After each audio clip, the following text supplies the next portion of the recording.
Chapter 2:16. Not fit to be a rich young lady. Please speak, Lord Third. Firstly, don't sell your daughter to me anymore. You don't want me to continue using vicious words to attack your daughter either. William Walton had always been straightforward with his words, but some words didn't sound so nice to hear. After all, in Peter Burke's eyes, Emily Burke was definitely the most outstanding girl in the world, worthy of any outstanding man. However, he could not refute Mr. Walton's words, so he could only nod his head. I understand. Second, since you can't make the adults in the school shut up, I'll do it. You stay at school every day, so you better listen carefully. If anyone dares to casually talk about Laura, give me an example. I'm going to make an example out of them. Peter Burke agreed. I will catch a classic example of this for Mr. Walton as soon as possible. William Walton got up and left without saying anything else. Peter Burke heaved a sigh of relief, went out and sent William Walton downstairs. After William Walton got on the carriage and left, he turned and went upstairs. He sat in his office chair, feeling the sweat on his back. Who would have thought that she would be so close to Mr. Walton? He shook his head. She had a kind face, but in his eyes she was sharp, straightforward, unforgiving, and very persistent. When she spoke, it was easy for her to offend people, and she was not suitable to be a rich family's young mistress. How could Mr. Walton, such a proud man, leave a girl like her by his side? He really didn't understand. She walked to the door of the office and hesitated for a moment. She didn't know whether she should go in or not. Once she entered, she would probably have to face the bombardment of Teacher Sabrina's curiosity. However, since she didn't plan to leave school, she couldn't possibly not see Teacher Sabrina for the rest of her life, right? After some thought, she pushed open the door and walked in. Before this person could even stand properly, Teacher Sabrina had already run over and tightly held onto her arm. Teacher Green, quickly tell me, why did Lord Third take you away so intimately? What relationship do you have with him? In my opinion, you're a couple. And that's right, because you said before that you and Benjamin Walton are teacher and student, and your relationship is not bad, but you aren't lovers. However, Benjamin Walton is the only one who is close to you in the entire school, so you must be his brother's girlfriend. Hearing Sabrina's words, she felt her head hurt. Mia could not help but laugh at the side. This teacher Sabrina has already been a Holmes character for almost 20 minutes. Mark laughed. She is Conan. She said that there is only one truth. Looked at the two of them and laughed bitterly. Sabrina was extremely anxious. Teacher Green, are you only going to tell us? Since we're already at this level, is there a need for you to hide anything? She scratched her forehead and said, I have been a home tutor for Benjamin, so I knew Mr. Walton from a long time ago. Since I did well teaching Benjamin, Mr. Walton has always been very good to me. As for lovers, not yet. Why not? She patted her shoulder. I can see that Mr. Walton has a good impression of you, so hurry up and take him down. This is something that all women dream about, do you know? Looking at this woman who used to be so anxious that he could pounce on William Walton, she couldn't help but laugh. This kind of thing depends on fate. When fate has arrived, it naturally happens. If fate does not allow us to be friends, then it is good to be friends. Just as she was talking, her phone rang. Seeing that it was Benjamin Walton, she was overjoyed and found a good opportunity to slip away. That kid Benjamin does know how to make calls. As she went to get her bag, she said to the trio, it's time to get off work. Hurry up and go home. I hope you have a good weekend. As she picked up the phone, she said, hello. She opened the door and went out. Benjamin Walton's voice came from the other side of the phone. Laura, I've just heard about William's sensational stories. How is it? How about what?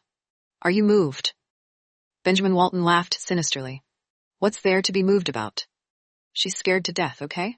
Wow, Laura, you don't have to be like this. William has already moved you out of the shadows to the front of the stage. This is a declaration to the world. You are his woman. If someone offends you from now on, he is protecting you. She rolled her eyes. She understood, but she still can't take it anymore, can she? As she walked out of the office building, the people she saw on the way were all whispering behind her back. She could always hear the words, Mr. Walton, whenever she passed by them. All right, let me see. You're just here to piss me off. Don't talk to me anymore. Go to your bar. I need to hurry up and escape from this place of trouble. She hung up the phone and quickly walked towards the school gate. Walking not too far, William Walton's car caught up to them from behind. The driver pressed the horn on the car. She turned her head and saw that it was William Walton's car. She immediately went back inside. As soon as she got into the car, she felt saved. William Walton smiled at her. She rolled her eyes at him and said, You're still smiling? I've already become a street rat. It's all your fault. I think you're worrying too much. Not worried at all. Other people are really talking about my relationship with you. I heard it with my own ears. Go on. Let them turn their attention from you and the other men to you and me. I feel good. I can finally connect it to you openly in the eyes of others. She pursed her lips and looked at him. Mr. Capitalist, do you need to be so optimistic? William Walton casually grabbed her hand. Being optimistic is not a bad thing. I've said it before. In the future, I will always stand by your side to protect you. How can I stand by your side if I don't let others know about my relationship with you? But have you ever thought that if one day we don't have any results, it will be a great disaster for me? There won't be a day like this. He reached out and poked her on the head. I have no faith in myself. What right did she have to make him like her for the rest of his life? William Walton laughed helplessly. It seems that you can only be confident if we are married. How about it? Do you want to marry me? Her face turned slightly red, making her feel as if she was in a hurry to get married. No. When she finished, they looked at each other and smiled. Now, when he asked her to marry him at random, it seemed to be a common occurrence for her to turn him down so casually. If she were to suddenly say that she was going to marry, he would instead think that something was wrong with her. He lovingly rubbed her head. Don't take other people's comments to heart. Whatever others say isn't important. Your own feelings are more important. They live their entire lives, and we live our entire lives as well. Why should we pay for their words? She pursed her lips tenderly, her eyes carrying a tinge of docility. Is this what you said with your experience? William Walton smirked. What do you think? Whether it is or not, I feel that what Mr. Capitalist just said makes a lot of sense, and I agree. William Walton raised his eyebrows and pointed at her nose. Laura, you've learnt to flatter me. Chapter 217. You overestimated yourself too much? Her eyes were playful. So you say? Did I do it right? Very good. Continue in the future. Continue working hard. When I'm with others, I feel uncomfortable no matter what they do. But for you, you could do anything. She rolled her eyes and smiled. The car arrived at the villa, and just as she got out of the car, her phone rang. She took out her phone to take a look. Seeing that it was Betty Anderson, she was startled. William Walton got out of the car from the other side and asked, Why aren't you accepting it? She tenderly looked at him and pursed her lips. Just take it. You can go in first. It's not a difficult phone call, is it? No. She smiled at him. She was unable to leave everything to him. William Walton first entered the house, then gently walked to the white chair on the lawn and sat down, then picked up the phone. On the other end of the phone, Betty Anderson's sour voice came out. Laura, you've been busy lately. Don't be so weird, just say it. I don't care what kind of relationship you have with other men, just play with them. You better stay away from William Walton, he's mine. The corner of her lips curled up into an evil smile. She must have planted some spies in the school. Otherwise, how could she have come looking for trouble so quickly? Is that so? Why didn't I hear him say that he's yours? Laura, do you really not understand, or are you just pretending? If William Walton wanted to marry you, it would have already been announced in the media. Men, especially rich men, have a lot of tricks to play with women. You can't really take his current ambiguous feelings towards you as love. Right? You don't need to take a piss to take care of yourself. Aside from your face, what other capital do you have for him to love you? Betty Anderson sarcastically laughed. I really want to know just how overconfident you are. She was not angry. Betty Anderson was stupid, but she was not. There was no need to be angry with her. He loves me or not, he plays with me or not. Does it have anything to do with you? William Walton said he wanted to marry you? Did he announce your marriage to him to the media? Or could it be that he went to your Anderson family to propose and promise to marry you? I still have a face. How about you? You are nobody. Betty Anderson, listen carefully. William Walton didn't want to marry you, even if he really did. I would spare no effort to destroy your marriage contract. I don't need to marry William Walton, but don't even think about marrying him. If you don't believe me, just try. Hearing her words, Betty Anderson became agitated. Laura, you are a shameless bitch. She had heard that so many times, especially when she heard them from a real bitch. She didn't seem to be angry at all. It was just like someone had said, only people without quality would say that they have quality. There was no need for her to get angry at such a slut. She laughed lightly and said frivolously, since you said so, if I don't do it, I will let you down. As she said that, her voice instantly became serious. Betty Anderson, don't be like a mouse, and only dare to spread rumors that William Walton is going to marry you. You don't think that just because you spread the news, William Walton will become yours? Some dreams were better left unattended. If you have the ability, then let the whole world know about this matter. Otherwise, don't come looking for trouble with me. No matter how useless I am, William Walton views me as a treasure now. What about you? He's not even willing to trample on you. Betty Anderson was furious. Laura, I think you are truly lawless. Who do you think you are, to actually dare to scold me? Who do you think you are? Why can't I scold you? The reason why you're so angry is because I told the truth. Speaking of which, in your heart, you clearly know that you don't have the ability to take down William Walton, which is why you came here to cause trouble for me. But Betty Anderson, your dream was too prematurely. Forget about me having William Walton as my backer. Even if I don't have William Walton as my backer, the current me, it's not even your turn to teach me a lesson. Do you really think I'm still the same little brat from 10 years ago, the one who could easily be bullied? Betty Anderson, listen carefully. Don't bother me again. If you don't understand human language, go find your mother to teach you a new— Oh no, your mother probably doesn't understand human language too. Otherwise, she won't have such trash like you. Forget it, with a person like you, I can't be serious. It would be a waste of my saliva if I continue to talk to you. She hung up the phone and walked back into the house. When Betty Anderson heard the sound coming from the other side of the phone, she was so angry that she slammed her phone onto the ground. The phone didn't break into pieces, but the heart of the servant next to her was on the verge of breaking into pieces. Annoyed, she picked up the fruit bowl, the dry fruit bowl, the remote control, and the America on the table, and threw it on the floor. Helen Anderson ran out of the house at the sound. Seeing Betty Anderson go crazy, Helen Anderson said anxiously, "Ah, my precious daughter, what's wrong with you?" "Mom, I'm going to kill Laura. I'm going to make that bitch Laura die. Mom." As she spoke, she stomped her feet in anger and began to cry. Helen Anderson walked over to her side and said, "What's wrong? What did she do?" "Mr. Walton was with you today in the school. I just wanted to find her to warn her, but she actually dared to humiliate me. She even said that I only dared to be like a mouse and secretly spread rumors that William Walton was going to marry me. She said I had no balls and dared not tell the whole world about it. Mom, my dad clearly said that when old General mentioned this to Mr. Walton didn't oppose it. Since there was no objection, then it means that Mr. Walton didn't plan to reject this marriage.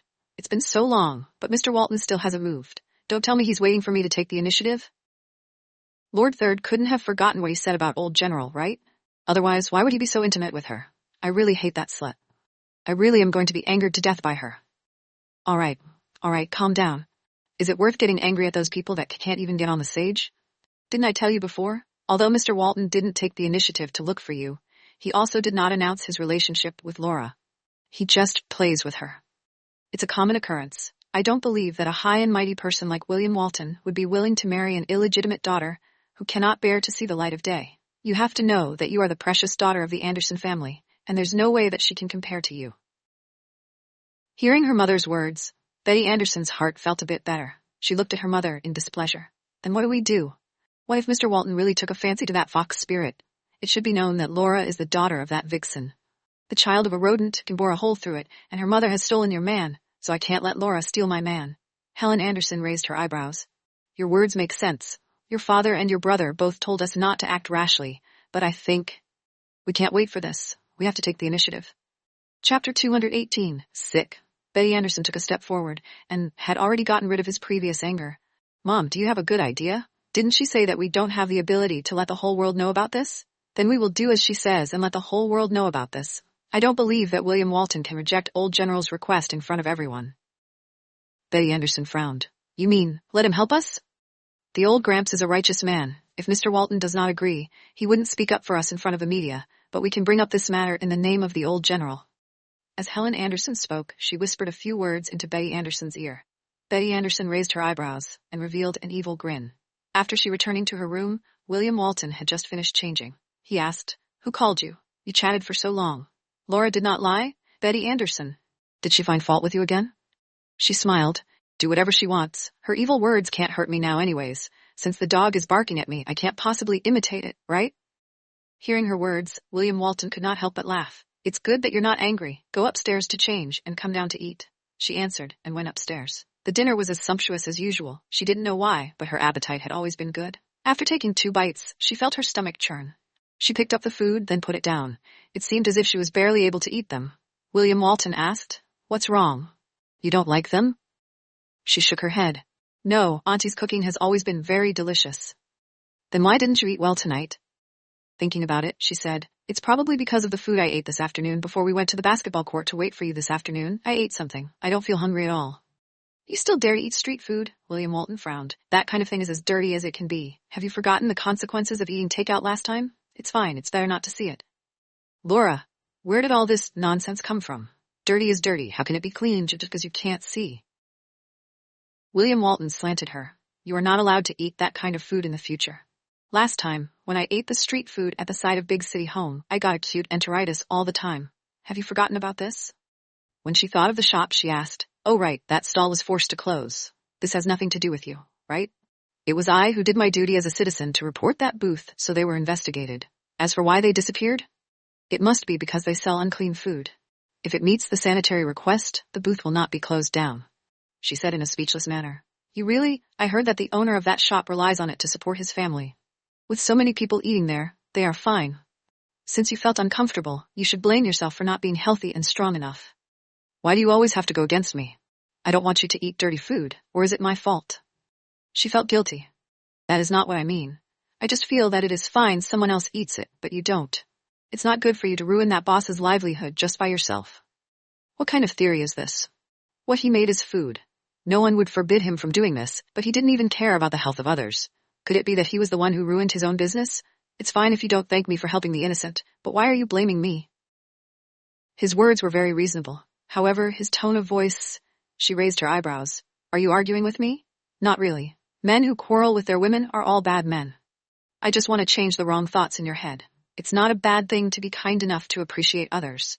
But the concept of right and wrong, you must be clear. Right was right, wrong was wrong. There are countless ways of living for a poor man. I've never thought of destroying anyone's livelihood, but I don't think the poor man should be able to wantonly hurt others just because he's pitiful. She stared at him for a long time. This man would definitely teach a lot in the future. You didn't say anything because you felt that what I said was wrong? Laura shook her head, pursed her lips into a smile, gave him a thumbs up and said, You are right, reasonable and very reasonable. Mr. Capitalist, you really are the motto of life. William Walton tilted his head and laughed. I didn't expect to hear your flattery again tonight, but let's just forget about the flattery. In the future, don't eat this kind of dirty stuff anymore.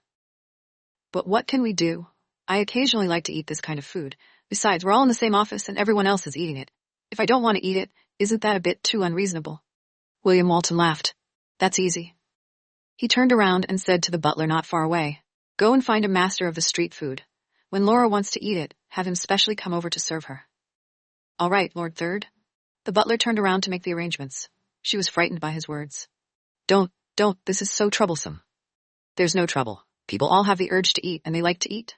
Of course we have to eat. As long as we eat cleanly and safely, I can satisfy you with anything you want to eat. As he spoke, he looked at her with a doting expression and asked, Such an outstanding person like me, did it move your heart? Her lips bit down on a smile. If you hadn't added the last sentence, I would have really been moved by you. But now, well, no. Although she said that, in her heart, she felt that being able to be doted on and liked by William Walton was truly a fortunate thing. If he really wasn't interested in her on the spur of the moment, then she really seemed to let this feeling continue until she was old. Laura, you seem to be shy. Eat quickly, she said, putting down her fork completely. I'll watch you eat. There's no other way. Wait until you're hungry, then we can have supper. All right. She stared at him. When her gaze fell on the dishes on the table, she frowned. True. She wanted to vomit. On the morning of the second day, Helen Anderson did not discuss with John Anderson and instead brought Betty Anderson to visit Old General. With the lesson from last time, Betty Anderson dressed very properly this time. However, the Old General didn't want to see them. The servants came out and told them, the Old General is not feeling well, and he doesn't want to see guests for this period of time. The mother and daughter of the Anderson family returned home disappointed. Because they were in a bad mood, Betty Anderson made a huge fuss. Helen Anderson could only bring Betty Anderson to Anderson's group to look for him. The moment the two of them entered John Anderson's office, they saw that Nick Anderson, who had already been on a business trip for more than a month, had finally returned. He was reporting the results of his trip to John Anderson. Upon seeing him, Betty Anderson felt wronged. Bro, why have you only just returned? Didn't you say that you would help me?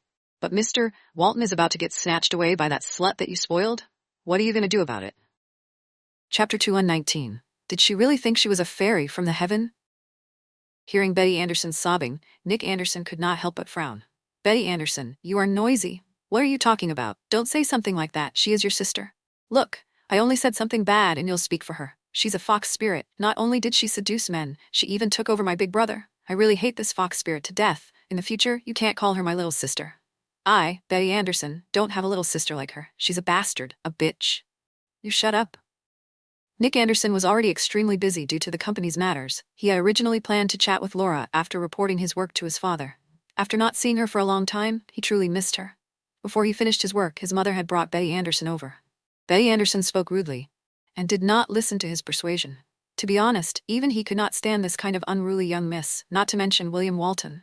Betty Anderson, what do you think William Walton will like you with your current state? Why doesn't he like me? In Philadelphia, the Anderson family is also a renowned wealthy class. What reason does he have to not like me? The Anderson family is the Anderson family. You are you. Have you forgotten that the Anderson family and the Walton family have a feud? What does that have to do with me? The hatred of the previous generation has nothing to do with me. Also, don't separate me from the Anderson family. I am the young miss of the Anderson family who can change this. Do you think that William Walton would care about the Anderson family's status? If he cared, would he still tear up the Anderson family? You, as the great young miss of the Anderson family, is unable to understand the financial statements. Then, let me use the most understandable words to tell you that Anderson's group's profits are all negative. Do you know why? Nick Anderson's eyes were filled with anger. Don't even think about it. You don't know because you only know how to spend and don't use your brain. Let me tell you this. This is all thanks to William Walton. As long as he wriggled his fingers, in 2 years' time, the Andersons group will completely fall apart. Even now, do you still think that William Walton would find the title of the young miss of the Anderson family attractive? He snorted. You are not good enough as a person and not good at doing things. Forget about William Walton. I even find you an eyesore. What right do you have to think that you are Laura's opponent? Nick Anderson, how could you say that to your own sister? Betty Anderson was furious. The company doesn't operate well. It's you and Dad's problem. What does it have to do with me? Yes, our problem. It has nothing to do with you. So if one day you, the young lady of the Anderson family, becomes a beggar, I want to see what you can rely on to survive. At the side, Helen Anderson looked at John Anderson worriedly. Is the situation in the company that bad? John Anderson sighed. It's not too optimistic. Hearing her father say that, Betty Anderson went silent for a moment, then walked to John Anderson's desk. Dad, previously, didn't Mr. Walton promise the marriage in front of the old general? Since he agreed, why did he target our family? As long as our two families marry each other, he wouldn't continue to target the Anderson family, right? Raising a daughter, isn't it at this time that I have to come to the rescue? You can push me to the Walton family. It doesn't matter. I don't care if you use me as a tool to make a business marriage and save the company. Hearing Betty Anderson's words, Nick Anderson actually smiled speechlessly. Did this Betty Anderson really think she was a fairy? Who was the one who gave her the courage to overestimate her own abilities? Hearing Nick Anderson's laughter, John Anderson shook his head and pursed his lips. Betty Anderson became anxious. Father, what kind of expression is that? Brother, what are you laughing about? Do you all think I'm not worthy of Mr. Walton? You guys can't extinguish your own prestige and bolster the morale of others, right? Nick Anderson was also straightforward. Right now, it's not a question of whether you're worthy or not. It's just that William Walton doesn't think much of you. Nonsense. If he did not have that kind of thought, why would he agree to Old General's request? Old General only said that he had already told William Walton about Father's wish. But when did he ever say that William Walton would agree to the marriage of the two families? Betty Anderson, do you think if he doesn't object means he will agree? He didn't object. Doesn't it mean there is a possibility? William Walton and Derek are close friends. William Walton did not refute him, and only gave face to Old General. Do you really think that he has his eyes on you? If he really has feelings for you, he knows very well that you and Laura are half-sisters. Why does he still flirt with Laura? Also, with his swift and decisive personality, if he really wanted to marry you, he would have long since done so. He has already left you like this. Not only did he ignore you, he even increased the sanctions against the Anderson family. That is clearly telling you. Get away from him. How could you be so naive? Betty Anderson stomped her feet. She turned around and looked at Helen Anderson with grievance. Mom. Helen Anderson looked at Nick Anderson. Nick, talking to your sister. You don't have to be so mean, right? If I don't make myself clear, she doesn't understand. Helen Anderson looked at John Anderson unhappily. It's all your fault. Didn't you say that Old General would help us out? But in the end, today, when we went to look for him, he actually didn't see us at all. He owed us favor, but he didn't repay us. John Anderson frowned. Shut up. The relationship between the Anderson family and the Walton family is not something that can be melted in just 2 or 3 days. Take your time. Dad, we can't take our time. Yesterday, Mr. Walton publicly flirted with Laura in school. For me, this is a big crisis. Nick Anderson frowned, his gaze somewhat hazy. He impatiently told his mother and Betty Anderson, this is a company and not a place to discuss your personal feelings. You two can go back first. Betty Anderson still wanted to say something, but Helen Anderson grabbed her and shook her head, bringing her away. Betty Anderson said anxiously, Mom, why don't you let me speak? The company is in such a mess right now. How could your dad and your brother have such thoughts?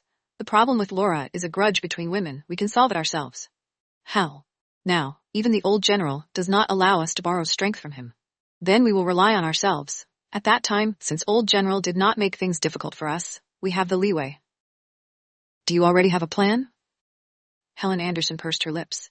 A few days ago, I met the editor of the Morning Star newspaper in the beauty salon. She loves to collect all sorts of gossip about the wealthy class, and it just so happens that you will often come with me to take a look around the beauty salon. At that time, we will cooperate and inadvertently leak some information to her. Betty Anderson gave Helen Anderson a thumbs up. Mom, you're the best. Helen Anderson pursed her lips. Don't worry, if it's something else, we can afford to lose. But if that slut's daughter wants to block your way, I definitely won't let you lose. I won't lose. Don't worry. Chapter 220, I Can't Resist When She Drinks. On Sunday morning, William Walton received a call. Derek came back and invited him to a reunion. In order to show that he was no longer a bachelor, he took Laura with him. She followed him into the car and asked, "Where are we going at this time?" "Go drink." "I don't drink," she said anxiously. "I quit." "If you don't want to drink, I will." She frowned and said, "What are you drinking in the middle of the day for? Did you encounter any trouble?" "Derek is back. I told him that I already have a woman. He doesn't believe me, so of course, I wanted to take you out and sweep his prestige." She was speechless. This kind of thing can also be used to show off. For men like you, if you want to find a woman, isn't that what you can do as you wish? You don't understand. Men like us will be single-minded when we meet a suitable woman. She smiled. She hoped so. Arriving at the clubhouse, William Walton brought her into a private room. There was only Derek himself in the private room. William Walton raised his eyebrows. "Where are those two?" "One went to France, one is in Shanghai." As Derek spoke, his gaze fell upon Laura. At this time, Laura was also sizing up Derek. Their gazes met, and William Walton nodded courteously in response. The man in front of her had strong facial features, but he was very handsome. His skin was somewhat dark, and his figure looked very well built. As he sat there, she was truly unable to see his height.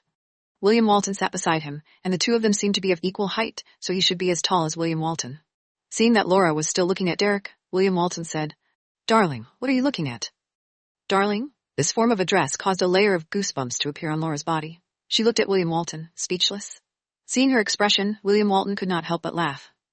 "Aren't you afraid that you will embarrass him this way?" Walking over, she sat down beside him and said, "I'm just a bit curious. This is the first time I've come into close contact with a soldier, but he isn't wearing any military uniform. It seems like there's a bit of a show to watch." As she said that, she smiled at Derek. "Hi, sir. My name is Laura." Derek looked at William Walton, who was smirking his lips. This girl was interesting. "Sir? Where did this come from?" "Hello, Miss Green. If you don't mind, you can call me Derek along with William." "Derek?" She couldn't say it. She looked at William Walton with a puzzled expression.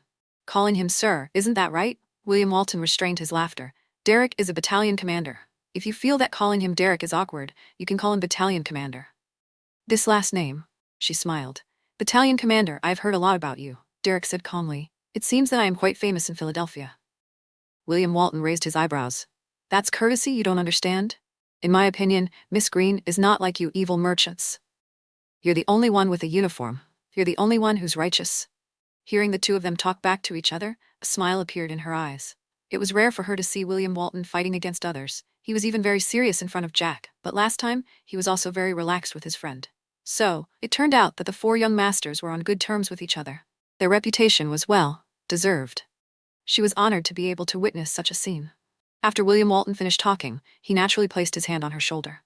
"But even if you have any more righteousness, you are still a bachelor, and in the future, there will be someone who loves me and cares about me.